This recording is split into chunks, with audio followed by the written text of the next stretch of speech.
Is President Trump's iron grip on the Republican Party slipping? In Indiana, Republicans in the state Senate crossed party lines to reject the redistricting effort the White House had been pushing so hard for.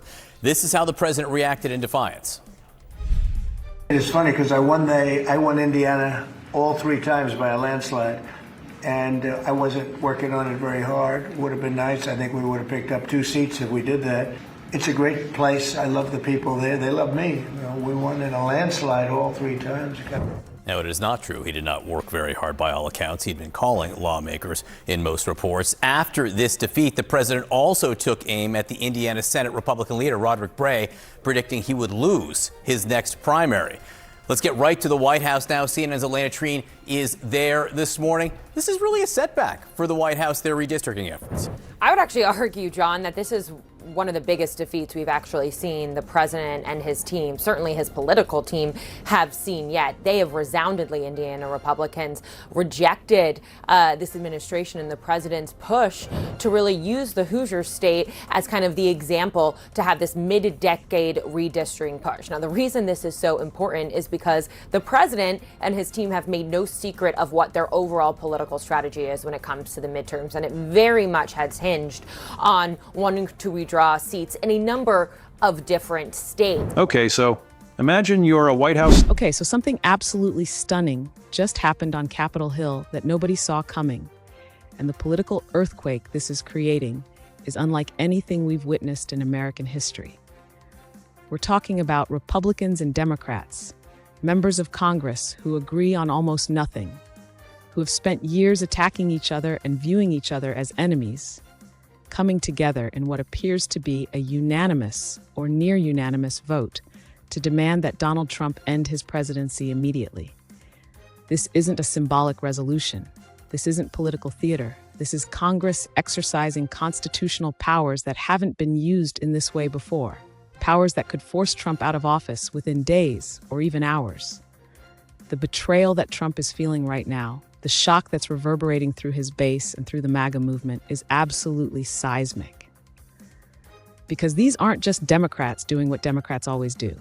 These are Republicans, people who Trump elevated to power, people who have defended him through scandals and investigations and impeachments, people who owe their political careers to Trump's endorsement and his base's support, and they're now joining with Democrats to say that Trump must go, that his presidency is too dangerous to continue, and that America cannot afford to wait until the next election or even until the end of his term. The White House is reportedly in absolute chaos right now, with Trump raging at everyone around him, accusing Republicans of treason and betrayal, threatening to primary every single Republican who voted against him, and reportedly exploring every possible legal and extra-legal option to resist Congress and stay in power. This is a constitutional crisis of the highest order, a moment when the legislative branch is asserting its authority to remove a president who they believe poses a clear and present danger to the nation. And we are watching in real time to see whether American institutions are strong enough to handle this confrontation, or whether we're about to descend into a level of political chaos that could tear the country apart. But before we dive into the absolute insanity that's unfolding in Washington right now, we need to talk about something absolutely critical. You cannot get this story from mainstream media in the way you need to understand it. They're going to sanitize it. They're going to both sides it. They're going to downplay the constitutional implications because they're terrified of appearing biased or of losing access to political sources. That's exactly why we built this channel, to give you unfiltered analysis, complete context, and the raw truth about what's happening to American democracy, regardless of whose feelings get hurt or whose narrative gets disrupted. We cut through the corporate media spin and give you the real story with all the details that matter. If you want to understand what's really happening, if you want to be informed about the most consequential political events of our lifetime, make sure you subscribe to this channel right now. We bring you the news every single day with complete honesty and zero corporate interference or political bias. Just hit the subscribe button below to join a community that refuses to be manipulated by establishment narratives. And if you want to support truly independent journalism that will tell you the uncomfortable truth, even when it's shocking, this is your moment. Subscribe, turn on notifications so you don't miss any developments in this rapidly evolving crisis, and leave a comment below telling us what you think about Republicans joining Democrats to remove Trump from office. Your perspective matters in this historic moment, and we want to hear from you. All right, let's get back to the video and break down exactly what happened, because this is absolutely unprecedented and the implications are staggering. Here's what happened, and the timeline is critical to understanding how we got to this shocking moment. Over the past 72 hours, a series of events unfolded that convinced members of Congress from both parties that Trump represents an imminent threat to national security, to constitutional governance, and to the survival of American democracy. It started with credible intelligence reports that were shared with congressional leadership in classified briefings. According to sources who attended these briefings or were briefed on their contents, intelligence officials presented evidence that Trump has been engaging in activities that directly compromise national security. The specific details are classified, but multiple sources have told reporters that the intelligence involves Trump's communications with foreign adversaries, potential sharing of classified information with unauthorized parties, discussions about using military force domestically against American citizens, and plans to resist leaving office through means that would violate the Constitution and potentially involve violence. These intelligence briefings were so alarming that they triggered emergency meetings among congressional leaders. House Speaker, Senate Majority Leader, Senate Minority Leader, and the ranking members of key committees all participated in marathon sessions where they reviewed the intelligence, consulted with constitutional scholars, and discussed what actions Congress could take to address what they were seeing as an unprecedented threat. And here's what shocked everyone. When these leaders briefed the broader membership of their respective parties in closed-door sessions, the reaction wasn't partisan division. It was near universal alarm.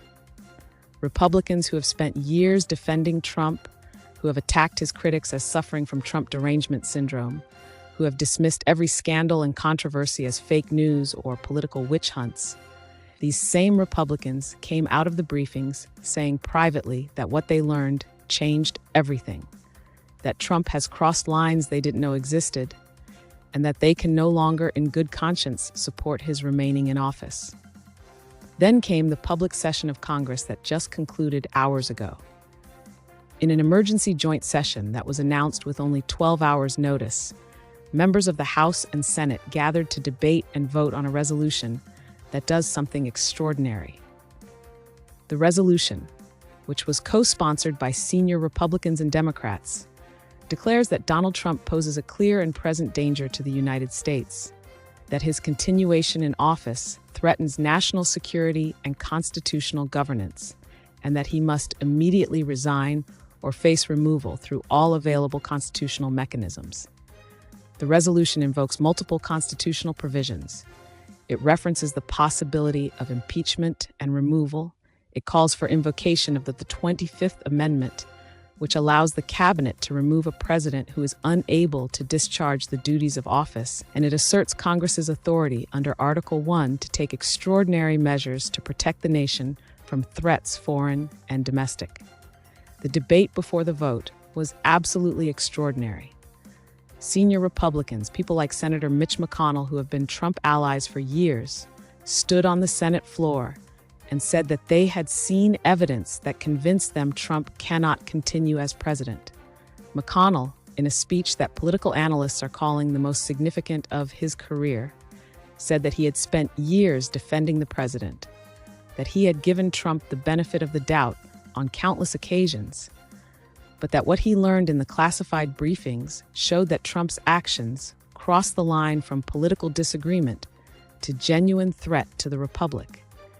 He said that as much as it pains him to break with a president of his own party, his oath to the Constitution must come first, and that Trump must leave office for the good of the country. Other senior Republicans echoed these sentiments. Senator Lindsey Graham, one of Trump's closest allies in Congress, said that he feels betrayed and heartbroken, but that the evidence is irrefutable and terrifying. House Republican leaders who attended the classified briefings came out and told their caucus that supporting this resolution is not a betrayal of conservatism or of Republican values. It's a defense of the Constitution and the country. Democrats, of course, supported the resolution overwhelmingly, but what's remarkable is that they let Republicans take the lead in making the case. Democratic leaders reportedly made a strategic decision that if this resolution was going to have credibility and legitimacy, it needed to be Republicans explaining to the American people why Trump must go. And Republicans stepped up in a way that shocked political observers. The resolution passed the House by a vote of 398 to 37, with only the most hardcore MAGA loyalists voting against it. In the Senate, it passed 87 to 13. These are numbers that show this isn't a partisan witch hunt. This is a genuine bipartisan consensus that Trump has done something so serious, so dangerous, that he cannot remain in office. Now let's talk about what the resolution actually does in practical terms, because this is where things get complicated and where the constitutional crisis intensifies. The resolution itself doesn't have the force of law to remove Trump from office. It's a formal statement from Congress, but Trump could theoretically ignore it and refuse to resign. However, the resolution does several things that create enormous pressure on Trump and set in motion processes that could lead to his forced removal. First, the resolution formally calls on Vice President and the Cabinet to invoke the 25th Amendment. The 25th Amendment allows the Vice President and a majority of the Cabinet to declare that the President is unable to discharge the powers and duties of office, at which point the Vice President immediately becomes acting President. If the President contests this declaration, then Congress votes, and if 2/3 of both houses agree that the President is unable to serve, the Vice President remains as acting President. The resolution from Congress essentially tells the Vice President and Cabinet that they have congressional support if they choose to invoke the 25th Amendment. Second, the resolution announces that the House will immediately begin impeachment proceedings if Trump does not resign within 48 hours. Unlike previous impeachment efforts that took weeks or months, House leaders are saying they will move with unprecedented speed, potentially voting on articles of impeachment within days. And they're saying that the Senate will immediately begin a trial, with Majority Leader promising a vote on removal within a week of the House passing articles of impeachment. The message is clear. Trump can resign and leave with whatever dignity he can salvage, or he can be impeached and removed, becoming only the second president in American history to be forcibly removed from office through the constitutional process.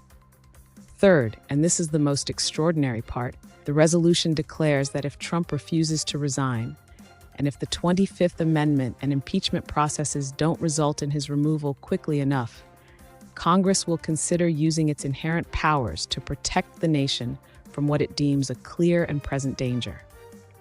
The resolution doesn't specify exactly what this means, but constitutional scholars are saying it could involve Congress declaring Trump's orders void, refusing to appropriate funds for the executive branch until Trump leaves, or even declaring the presidency vacant and recognizing the vice president as acting president, regardless of what Trump claims. These would be unprecedented actions that would trigger massive constitutional litigation, but the fact that Congress is even suggesting these options shows how serious they believe the threat is. Let's break down what this actually means and why this bipartisan betrayal of Trump is so stunning and so significant. First, understand that for Republicans to turn on Trump like this, something absolutely extraordinary must have happened. Trump is not just a president to the Republican Party. He's the dominant force in Republican politics.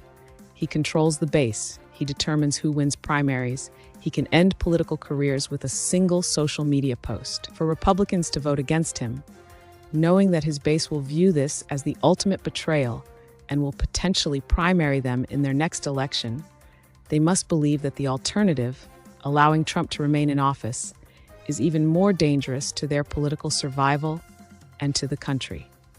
The fact that senior Republicans like McConnell, Graham, and others who have been Trump's staunchest defenders are now saying he must go tells you that whatever they saw in those classified briefings was genuinely alarming, that it wasn't just political disagreement or policy differences, but evidence of actions that they view as threatening national security or the constitutional order.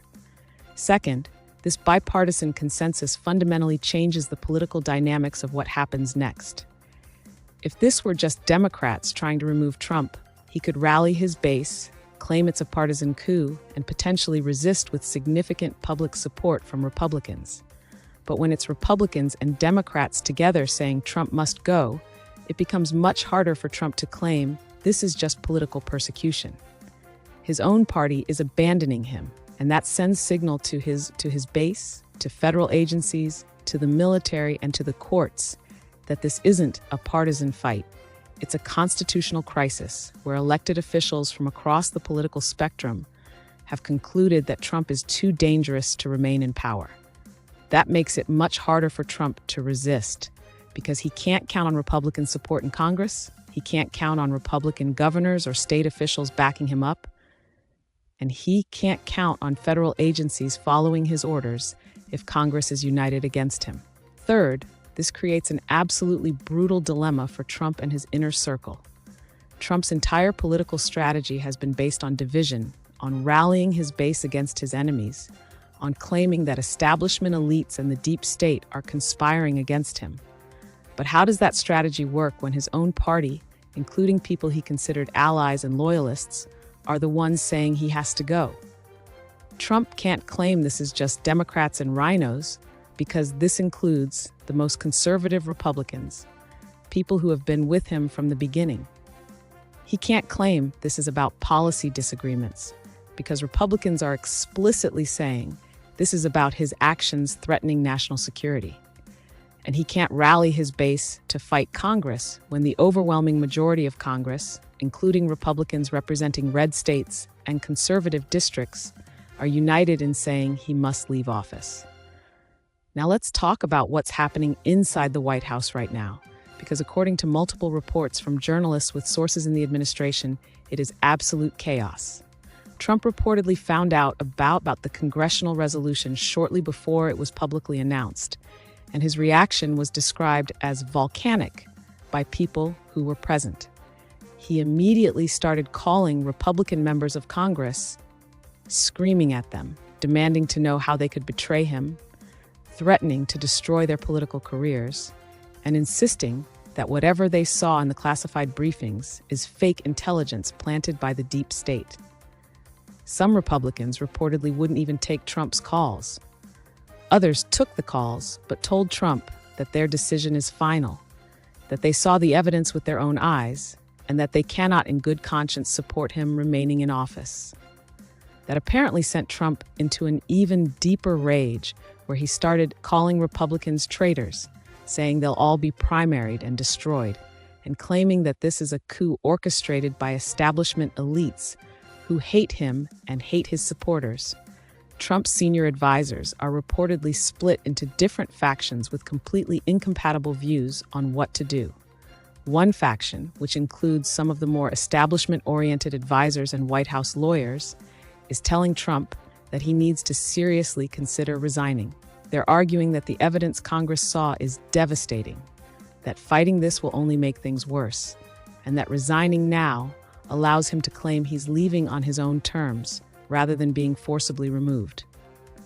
They're pointing out that if he resigns, he can potentially negotiate the terms of his departure, maybe secure promises about not being prosecuted for federal crimes, and preserve some shred of dignity and legacy. But another faction, the MAGA loyalists who see Trump as a historical figure fighting against corrupt elites, are telling him that resigning would be surrender, that he needs to fight this with everything he has, and that his base will support him no matter what Congress says. They're arguing that Congress doesn't have the constitutional authority to force him out except through impeachment, that he should dare them to go through with it, and that he should use every tool at his disposal to resist what they're calling an illegal coup. According to reports, Trump is also exploring options that are frankly terrifying from a constitutional perspective. He's reportedly asked his lawyers whether he can declare a national emergency and suspend Congress, whether he can use executive orders to nullify congressional actions, whether he can invoke emergency powers to remain in office, and whether the military would support him if Congress tries to forcibly remove him. White House lawyers have reportedly told Trump that all of these options are completely illegal, that they would be immediately struck down by courts, and that attempting them would turn a constitutional crisis into a full-blown constitutional collapse that could lead to violence. But Trump is apparently so angry and so desperate that he's not ruling anything out, and he's demanding that his staff explore every possible way to resist Congress and stay in power. The vice president's position in all of this is absolutely critical and extremely delicate. The vice president has not made a public statement since the congressional resolution passed, but sources close to the vice president say that he's been meeting with cabinet members, with constitutional lawyers, and with congressional leaders to discuss what to do. The vice president is reportedly torn between loyalty to Trump, who chose him as running mate and elevated him to national prominence, and his constitutional duty to act if Trump truly poses a danger to the nation. Cabinet members are also divided, with some reportedly ready to invoke the 25th Amendment if the vice president leads the effort, while others are resistant, either out of loyalty to Trump or out of fear that using the 25th Amendment in this way would set a dangerous precedent. The vice president is facing an impossible choice: invoke the 25th Amendment and be forever branded as a traitor by Trump's base, or refuse to act and potentially allow a president that Congress views as dangerous to remain in power. Republicans in Congress who voted for the resolution are now facing absolutely brutal backlash from Trump's base, and it's creating a civil war within the Republican Party. Pro-Trump activists are organizing primary challenges against every Republican who voted to remove Trump. They're flooding congressional offices with angry calls and emails, and they're planning protests and rallies to defend Trump. Some Trump supporters are calling this a coup, claiming that deep state operatives fed fake intelligence to Congress to turn Republicans against Trump, and demanding that Trump fight back and refuse to leave office. Right-wing media personalities who have been Trump loyalists are split, with some supporting the congressional action and saying the evidence must be serious if Republicans are willing to break with Trump, while others are defending Trump and attacking Republicans as traitors who sold out their president and their base. The Republican Party is fracturing in real time, with establishment Republicans saying this is about defending the Constitution, and MAGA Republicans saying this is about establishment elites trying to destroy the one person who threatened their power. Democrats, meanwhile, are being extremely careful in how they handle this situation. Democratic leaders are deliberately staying in the background, letting Republicans make the public case for why Trump must go, because they understand that if Democrats are seen as driving this, it will be easier for Trump to claim it's a partisan witch hunt. Democrats are also trying to ensure that whatever happens next follows constitutional processes and doesn't descend into chaos or violence. They're working with Republican leaders to make sure that if Trump is removed, the transition to the vice president as acting president happens smoothly, that there's no power vacuum, and that federal agencies and the military understand that they should follow the constitutional chain of command. Democratic leaders are also preparing for the possibility that Trump refuses to leave, and that this turns into a protracted constitutional crisis that could require courts to intervene, or could even require some form of physical removal of Trump from the White House. Let's talk about the international reaction, because America's allies and adversaries are watching this with a mixture of shock, concern, and in some cases, satisfaction. Allied governments are deeply worried about American stability and about what this means for international security. If the American president is being removed by Congress because of concerns about his handling of national security and his potential communications with adversaries, what does that mean for intelligence sharing, for military alliances, for diplomatic commitments. Allied leaders are having emergency meetings to discuss contingency plans for if the United States descends into political chaos, for if there's uncertainty about who's actually in charge of American foreign policy and military forces. Some allies are reaching out to the vice president and to congressional leaders to get assurances that America's commitments will be honored regardless of what happens with Trump.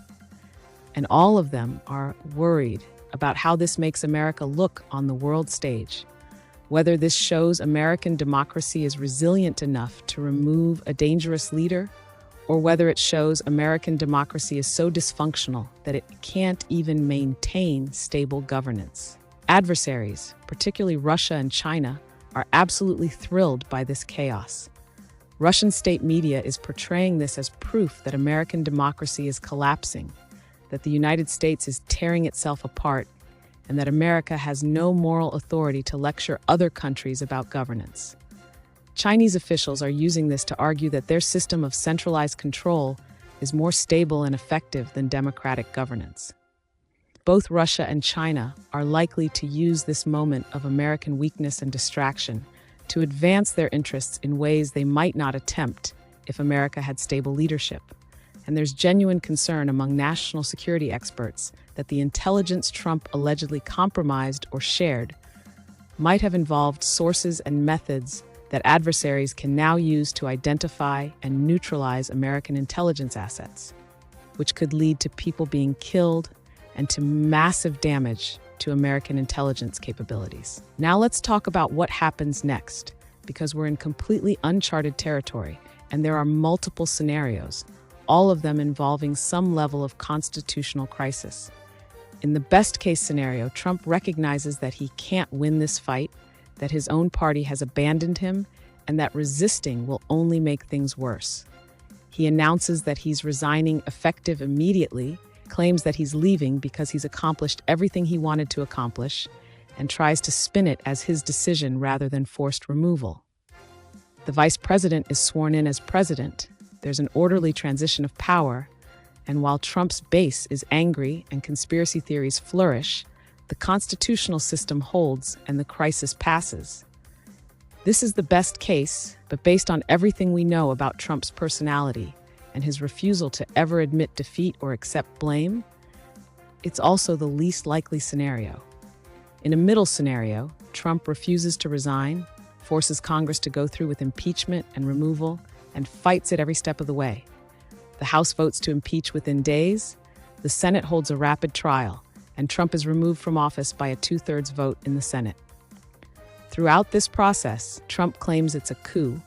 He attacks every Republican who votes against him, and he potentially tries to use executive powers or emergency declarations to resist removal. This creates a period of intense uncertainty where it's not clear whether Trump's orders have legal force, whether federal agencies should follow his directives or congressional instructions, and whether the removal will be peaceful or will involve some kind of confrontation. This scenario eventually results in Trump's removal, but it's messy, it's divisive, and it leaves the country deeply fractured and potentially facing civil unrest from Trump's most loyal supporters. In the worst-case scenario, Trump absolutely refuses to leave, declares that the congressional action is illegal and that he remains the lawful president, and attempts to use whatever powers he can claim to resist removal.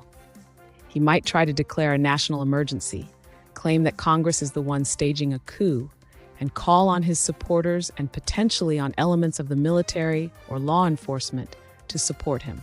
This could create a situation where there are competing claims of authority, where some federal agencies and officials recognize the vice president as acting president, while others continue to follow Trump's orders, and where the question of who's actually in charge becomes a matter of physical control rather than legal authority.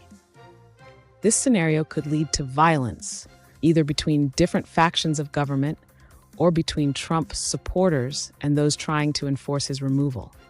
It's the nightmare scenario that could result in genuine constitutional collapse and civil conflict. There's also a scenario involving the 25th Amendment being invoked before impeachment and removal can happen.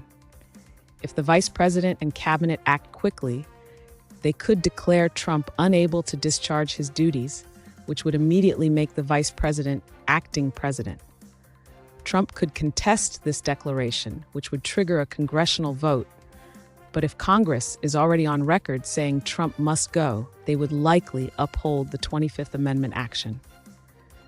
This scenario might be faster than impeachment and might create less opportunity for Trump to resist, but it also requires the vice president to take the lead in removing the president who chose him, which is an extraordinary act of political courage or betrayal, depending on your perspective. Here's the bottom line, and everyone needs to understand how unprecedented and how dangerous this moment is.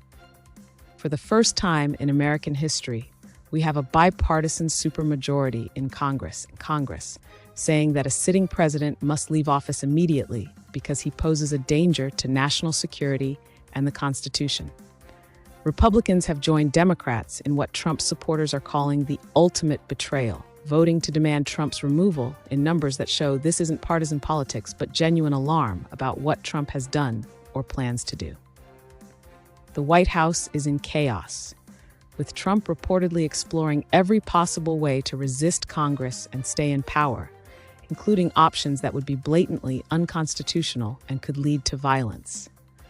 The vice president and cabinet are facing an impossible choice about whether to invoke the 25th Amendment. Republicans in Congress are facing civil war within their own party between those who support removing Trump and those who view this as treason against the MAGA movement. And the country is facing the very real possibility of a constitutional crisis where a president refuses to leave office even when Congress has declared he must go. The implications are staggering. If Trump is removed, it will be a traumatic and divisive process that will leave the country deeply wounded and that will fuel conspiracy theories and grievances for years. But if Trump successfully resists removal, if he finds ways to stay in power despite Congress demanding he leave, then we've crossed into authoritarianism, where presidents can defy the will of the legislative branch and there are no effective checks on executive power. Watch what happens in the next 48 hours, the deadline Congress gave Trump to resign. Watch whether the vice president and cabinet invoke the 25th Amendment. Watch whether Trump complies with congressional demands or attempts to resist. Watch how the military and federal agencies respond if there are competing claims of authority. Watch whether Trump's base mobilizes to defend him and whether that leads to civil unrest. And watch whether American institutions prove strong enough to handle this crisis or whether we're witnessing the beginning of democratic collapse. This is the most consequential political moment in modern American history, and what happens next will determine whether the United States remains a constitutional republic or descends into authoritarianism and potential violence. This story is far from over, and every hour brings new developments that could change everything. Stay informed, stay engaged, and understand that we are living through history that will be studied for generations, as either the moment American democracy proved resilient enough to remove a dangerous leader or the moment it failed and collapsed into chaos.